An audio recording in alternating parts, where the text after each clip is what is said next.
simulan na natin ang ika-22 istorya. At pumunta tayo pabalik sa loob ng mansyon ni Count Segunda, kung saan makikita natin si Eren na nakikipag-usap kay Isla. Kung saan habang ito ay nakikipag-usap, mayroong nagsasabi na siya ay isang mapangahas na bata.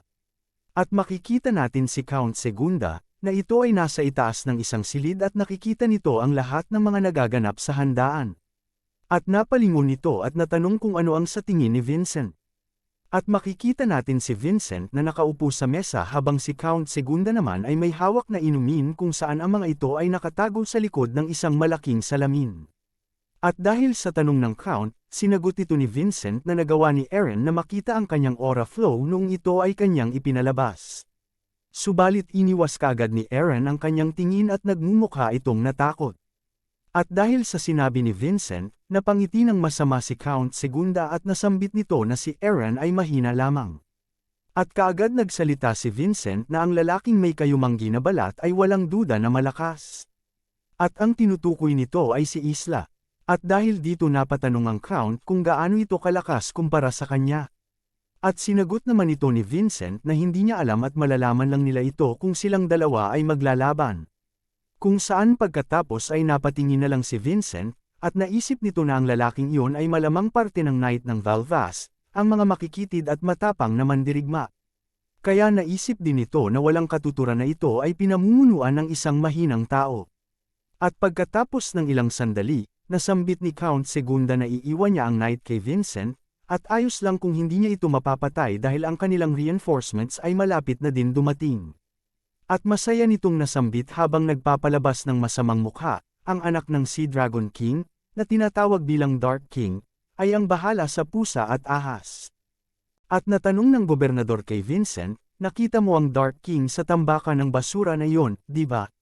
Kung saan biglang naalala ni Vincent ang mga pangyayari kung saan unang nagpakawala si Teleo ng kanyang malakas at namumulang oras sa kanyang harapan. At pagkatapos ay lumapit at tinitigan nito si Vincent kung saan nanlaki ang mga mata nito at pinawisan. At dahil dito, habang umiinom, ay makikita natin sa mukha ni Vincent ang labis na pagkabahala, kung saan ito ngayon ay muling pinagpapawisan. At pagkatapos ng ilang sandali, nasambit nito na si Teleo ay isang halimaw at walang taong may makakatalo dito. At dahil sa mga nasabi ni Vincent, napatawa si Count Segunda at nasambit nito. Kung iyon ang sinasabi mo, mangyayari ang mga bagay ayon sa plano. At habang patuloy itong nakatingin kay Vincent, nasambit nito, sa lahat ng kanyang kilala, si Vincent ang pinakamatalino at pinakamatindi sa kanilang lahat. At dagdag pa nito, kung ang insidente ngayon ay aayon sa kanilang gusto. Ang kanilang plano ay magiging mas malaki at uunlad ng mas mabilis. At kapag dumating ang oras na iyon, ibibigay niya kay Vincent ang posisyon na ginugusto nitong makuha. At dahil dito, sinagot ito ni Vincent, hindi ako karapat-dapat sa ganoong karangalan, aking hari, wika nito. At makikita natin na bumalik ang atensyon ni Count Segunda sa mga tao na nasa ibaba, at sinagot nito si Vincent na ito'y ayos lang at walang kaugnayan sa kanya ang anuman na mangyayari dito ngayong gabi. At dagdag pa nito, habang nagpapalabas ng masamang mukha at ngiti, siya ay isang simpleng biktima lamang, tulad ng mga walang pakialam na mangmang sa ibaba. At napalingon nito kay Vincent at natanong nito, hindi ba? Kung saan habang umiinom si Vincent, ay nasambit nito, ganoon nga, aking hari. At pumunta tayo pabalik sa handaan sa ibaba, kung saan makikita natin ang mga nobles na nagsasaya sa handaan. Nang bigla na lang nabasag ang mga bintana sa itaas ng mansyon kung saan tumilapon ang mga tipak ng salamin sa paligid. At dahil dito, agad itong napansin ni Eren, kung saan ito ay kaagad na napalingon sa pinanggalingan ng malakas na tunog ng pagkabasag ng mga bintana. At makikita din natin si Ian na habang kumakausap sa mga babaeng nobles, ito ay bigla rin na napalingon. At ganoon din si Isla at Karta, kung saan si Karta ay napahinto sa kanyang kinakain. Makikita din natin ang mga babae sa grupo ng Pendragon kung saan ito ay ikinabahala ni Ingrid at Luna, habang sina Irene at Lindsay naman ay napaisip kung ano ang nangyayari. At makikita natin sa mga nasirang bintana sa itaas, ang paglabas ni Pac at ni Teleo. Kung saan makikita natin ang mga ito ay hawak ang kanilang mga sandata. At dahil dito mayroong napasigaw na ito ay ang mga pirata. At dahil dito, Agad na kumuha ng buwelo si Teleo at kaagad din na tumalon papunta sa ibaba. Kung saan kaagad din itong hiniwa ang noble na malapit sa kanya, at dahil sa lakas ng atake nito makikita natin na nahiwa sa dalawa ang katawan ng lalaki.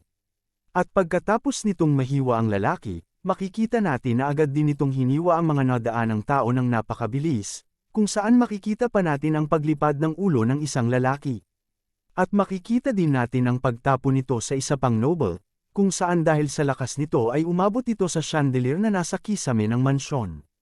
At makikita nating muli si Teleo habang hawak-hawak nito ang putol na kamay na punong-puno ng mga mamahaling alahas ng isang babaeng noble.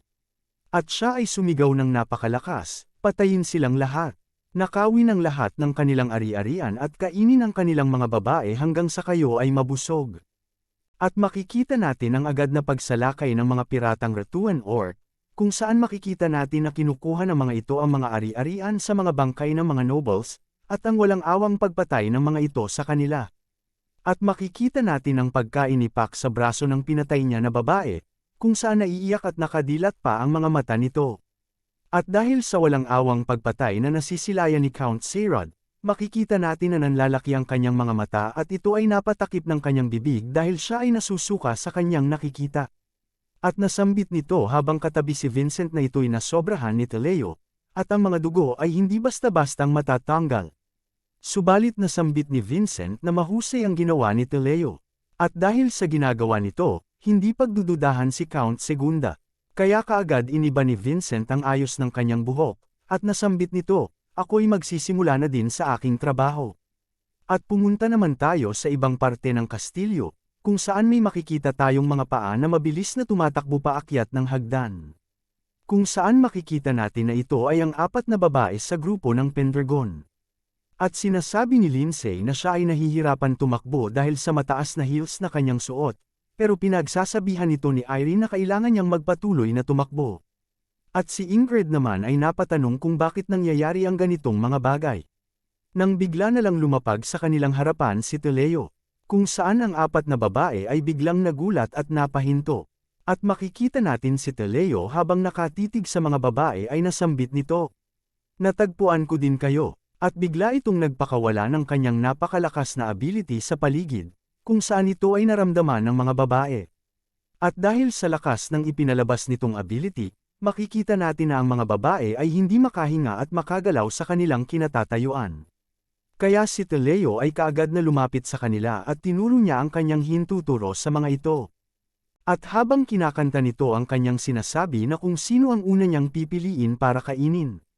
Ito ay unang napaturo kay Irene at Lindsay, kung saan makikita natin ang dalawa, na naiiyak habang nakahawak sa kanilang mga leeg dahil nahihirapan ang mga ito na makahinga. Nang bigla na lang lumipat ang hintuturo nito papunta kay Ingrid at Luna, kung saan makikita rin natin si Luna na nakahawak sa kanyang leeg at si Ingrid naman ay naiiyak din habang napapatakip ng kanyang bibig. At dahil sa pinalabas na ability ni Teleo, naisip ni Luna na ito ay kagaya din sa kanyang naranasan. At naalala nito ang pangyayari noong unang pagkikita ni Eren at Karta kung saan si Karta ay nagpalabas ng kanyang ability na Orc Fear. Nang bigla na lang huminto ang kamay ni Teleo, kung saan ito ay nakaturo kay Luna. At nasambit ni Teleo na siya ay ang kanyang pinipili, kung saan agad nitong iniangat ang kanyang espada para tagain si Luna. At makikita natin si Luna na napatakip ng kanyang ulo gamit ng kanyang mga kamay dahil sa takot. Nang bigla na lang itong may narinig na banggaan ng bakal, kung saan ang namulat ni Luna ang kanyang mata, nakita nito si Eren. At makikita natin si Eren na sinangga ang atake na ipinalabas ni Teleo papunta kay Luna. At dahil sa pagdating ni Eren, ito ay labis na ikinatuwa ni Irene at Lindsay kung saan sila ay nakaramdam ng ginhawa. At habang patuloy na nagbabanggaan ang mga espada ni Eren at Teleo, napatanong si Luna kay Eren kung bakit ito naririto. Subalit napalingon lang si Eren sa kanya at natanong kung siya ba ay maayos lang. At dahil sa ginawa ni Eren, makikita natin na namula ang pisngi ni Luna. At si Teleo naman ay napangiti at napaisip, na ang mga ito ay mga tanga dahil kinuha nila ang pain, at pinakita nila ang kanilang sarili ng walang pakundangan. Nang may bigla na lang nagsalita, kahit gaano ko pa kalapit tignan, ikaw ay isang malaking baboy lamang, wika nito kay Teleo. kung saan makikita natin ang pagdating ni Ian habang hawak nito ang kanyang espada sa itaas ng hagdan. At nasambit nito kay Teleo, inaakala mo ba na nag-iisa lang ang iyong kalaban? Kung saan ito ay kaagad din na napalingon sa ibaba ng hagdan, kung saan makikita natin ang pagdating din ni Isla at Karta habang hawak-hawak rin ang kanilang mga sandata. At nasambit ni Karta kay Eren, na ito pala ang ibig niyang sabihin na kaganapan na mangyayari. At dagdag pa ni Karta na sa wakas ay mas naging interesado na ang kaganapan. At dahil napansin ni Teleo na siya ngayon ay napapalibutan na ng mga kalaban, ito ay napahinto at napatanong ito sa kanyang sarili kung ang nahulog ba sa bitag ay siya. Kung saan natin isa-isang makikita si Eren, si Ian, si Karta, at si Isla. At dahil dito napangiti si Teleo. At napatawa ito ng malakas at ipinalabas nito ang kanyang namumula at nag-iitim na aura. At nasambit niya na silang mga tanga ay hindi nagbabago. At bigla nitong nilakasan ang pagpapalabas ng kanyang aura at iniangat nito ang kanyang hawak na espada. At nasambit nito habang nagliliwanag ang kanyang mga mata, kahit gaano karaming uod pa ang naroroon, hindi sila kailanman magtatagumpay laban sa akin, wika nito. At bumalik tayo kung saan makikita natin na napapalibutan si Teleo ng mga Pendragon at ni Ian. At makikita natin si Eren na may seryosong mukha habang nakaangat ang espada nito kay Teleo at nasa likuran nito ang 4 na babae. At makikita naman si Ian na nakangiti habang nakatingin sa ibaba at hinahanda nito na ilabas ang kanyang espada na nasa kanyang baywang. At makikita din si Karta habang hawak-hawak ang kanyang palakol sa kanyang balikat. At si Isla din habang hawak din ito ang kanyang 2 espada at patuloy na nakatitig kay Teleo. At makikita naman natin si Teleo ngayon na nagpapalabas ng seryosong mukha, at nasambit nito habang nakaharap sa kanila ni Eren. Ang 4 ay medyo marami para kanyang harapin, kaya hayaan nilang alisin niya muna ang mga hindi kailangan. Nang bigla nitong nilagyan ang isa niyang kamay ng kanyang malakas na aura. At habang patuloy na umiipon ng aura sa kanyang kamay, siya ay tumalon ng napakataas sa harap ni Eren kung saan ito ay kanyang ikinabahala. At makikita natin na sinuntok nito ang sahig ng napakalakas gamit ng kanyang kamay na napapalibutan ng aura. Kung saan ang sahig na kanilang kinatatayuan ay nagiba at gumuho. Nalabis ikinabigla ng grupo ng Pendragon. At dahil sa pangyayaring ito, si Ian ay napasigaw dahil sa pagkagulat. Si Eren naman ay napahakbang ng paatras. At ang mga babae naman ay napatakbo papalayo. At makikita natin dahil sa pagguho ng sahig, si Karta at si Isla ay nahulog pabalik sa ibaba. At dahil dito, makikita din natin si Count Segunda sa itaas ng kanyang silid na nabahala dahil sa pagkagiba ng hagdan ng kanyang mansyon. At pumunta tayo sa ibaba kung saan makikita natin ang napakaraming bato na nahulog dahil sa pagkaguho ng hagdan. At habang unti-unting nawawala ang mga alikabok ay makikita natin ang paglabas ng kamay ni Karta dito. Kung saan makikita natin na ito at si Isla ay napaupo sa sahig dahil sa kanilang pagkahulog, at natanong ni Karta kung ano ang problema ng gagong iyon, dahil pinabalik niya ang mga ito sa unang palapag. Kung saan makikita natin na nagiba na ngayon ang kanilang daan para bumalik sa itaas. Nang bigla na lang may nagsalita sa kanilang likuran.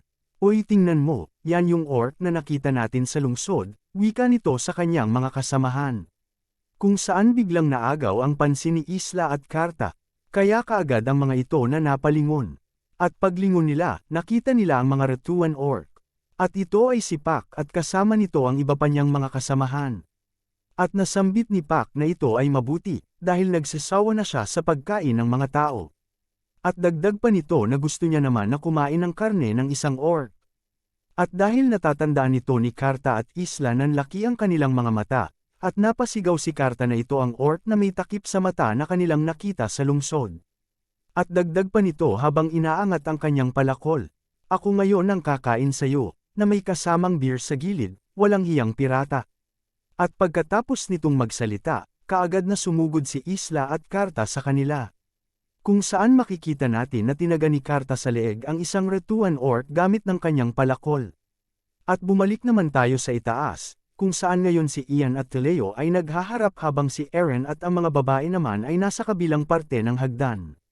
At habang nakatayo si Teleo sa harap ni Ian, nasambit ni Teleo, ngayon ang pusa na lang at ang ahas ang natitira kaya maaari na ang sarili niya na magsaya ngayon. At dagdag pa nito habang tinututok ang kanyang espada kay Ian, ikaw ngayon ang magiging una, maliit na pusa.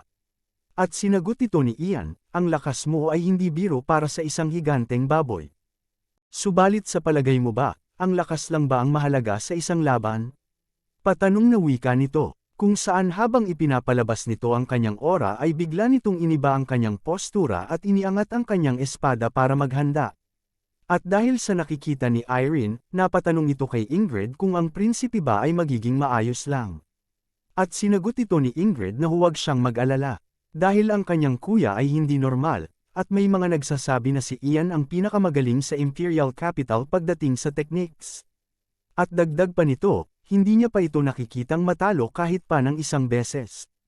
At bumalik tayo kay Ian at Leo kung saan ang mga ito ay nakaharap pa rin sa isa't isa habang pinapalabas ang kanilang mga sandata, nang biglang unang sumugod at umatake si Ian.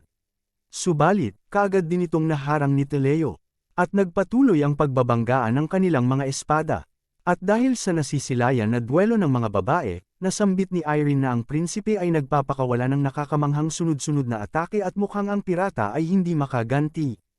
At dahil narinig ito ni Eren, napaisip ito na sila ay mali. Dahil makikita natin si Ian na nahihirapan sa kanilang palitan ng atake, kung saan nanlaki ang mga mata nito dahil napansin niya na wala siyang may nararamdaman kapag sila ay nagbabanggaan ng espada. Kaya habang nakatingin ito kay Leo at patuloy na nagpapakawala ng mga atake, napatanong ito kung si Leo ba ay pinipigilan lang ang kanyang mga atake. Kung saan makikita natin ngayon sa mga mata ni Leo na ito ay nagpapalabas ng aura flow. Nang bigla na lang nasambit ni Leo dito, kung saan biglang napigil nito ang espada ni Ian sa lupa, kung saan napanganga si Ian at muling nanlaki ang kanyang mga mata dahil sa pagkabigla. At dahil sa kaganapang ito, makikita din natin ang labis na pagkatakot sa mukha ni Irene at Ingrid. At habang hindi makagalaw si Ian dahil naipit ang espada nito, natanong ni Leo sa kanya kung ito lang ba ang kaya ng tyrant ng imperyo. At pagkatapos ay muli nitong nilagyan ng kanyang kamao ng kanyang napakalakas na aura para suntukin si Ian. Nalabis namang ikinabahala ni Ian, nang bigla na lang may napansin si Leo na paparating, kaya napatingin ito sa kanyang gilid. At ito ay si Eren na bigla na lang umatake kay Leo, subalit nagawa pa rin ito na umilag ng napakabilis. Pero dahil dito natigil ang atake niya kay Ian, at makikita natin sa mukha ni Eren na ito ay nanghihinayang dahil hindi niya ito tuluyang natamaan. At makikita natin na si Leo ay may natamong galos sa kanyang pisngi dahil sa pag-atake ni Eren, at dahil sa ginawa ni Eren, makikita natin si Ian na napasigaw ng kanyang pangalan. At nasambit ni Eren kay Ian, na sila ay sabay na lumaban ngayon dahil ang kalaban nila ay hindi normal. At dahil sa natamong sugat ni Leo, ito ay nagulat at napahawak sa kanyang sugat. At nasambit nito na ang atake na iyon ay gumulat sa kanya, at natanong nito sa sarili kung gaano nakatagal simula noong huli itong nagdugo. At dagdag pa nito habang nakatitig kay Eren, na marahil dapat siya ay nagsimula sa ahas. Kung saan makikita natin ngayon si Eren habang hawak-hawak ang kanyang dalawang espada, ay nagpapalabas ito ng kanyang kulay asul na aura na naghuhugis ng isang dragon. At dahil dito, kinuha din ni Leo ang isa pa niyang sandata, kung saan makikita natin na may kinuha itong shield. At nasambit nito na ang kanyang ulam ay mas lalo pa na naging kakaiba. At habang hawak-hawak nito ang kanyang espada at shield at pinapalabas ang kanyang namumulang aura sa harap ni Eren at Ian, nasambit nito na galingan pa nila, dahil pag ang mga ito ay natalo ay kakainin niya ito kasama ng mga kasamahan nilang babae. At pumunta naman tayo sa ibaba kung saan patuloy ang pakikipaglaban ni Karta at Isla sa mga piratang Retuan Orcs. At makikita natin si Karta kung saan tinaganito ang kanyang kalaban gamit ng kanyang palakol, at makikita din natin si Isla na hiniwa din ang kanyang kalaban sa leeg. At pagkatapos ni Isla na mapatay ang kanyang kalaban, agad itong tumakbo papunta sa isa pang hagdan para muling makabalik sa itaas. At habang si Isla ay paakyat, nakita nito na patuloy ang pakikipaglaban ni Eren at Ian sa Dark King na si Leo. At dahil dito, siya ay napatitig. Nang bigla na lang itong may napansin sa kanyang likuran. At makikita natin na ang nasa likuran nito ay isang lalaking nakamanto at may hawak rin na dalawang espada, kung saan ang makalapit ito kay Isla, ito ay nagpakawala ng atake. Subalit dahil ito ay kaagad din na napansin ni Isla, nailagan nito ang lahat ng pinakawalan na atake ng misteryosong lalaki. At nang makahanap si Isla ng pagkakataon, ito ay kaagad na gumanti ng atake sa lalaking nakamanto kung saan natamaan ni Isla ang mga espada nito. At dahil dito, nabitawan ng lalaki ang kanyang mga espada, kaya ito ay napaatras. At dahil sa lakas ng atake ni Isla sa kanya, makikita natin sa kamay nito ang panginginig. At dahil ito ay nakilala ni Isla, napatanong ito, "Ikaw yung knight kanina, di ba?" Kung saan dahil dito nanlaki ang mga mata ni Vincent at ito ay natigilan, dahil kahit ito ay nakatago na sa kanyang manto, ay nagawa niya pa rin itong makilala. At habang hawak-hawak ni Isla ang kanyang dalawang espada, nasambit niya na ang mga knight ng Valvas ay hindi nalilimutan ang aura ng ibang mandirigma kapag naramdaman na nila ito noon. At dahil sa sinabi ni Isla, si Vincent ay napatitig na lang sa kanya. At pagkatapos ng ilang segundo, iniangat din nito ang kanyang espada at nasambit nito na mayroon na siyang rason ngayon para ito ay patayin, kaya sila ngayon ay maglaban ng seryoso. Kung saan ang dalawa ay kaagad din na sumugod sa isa't isa at makikita natin ang pagbanggaan ng kanilang mga sandata.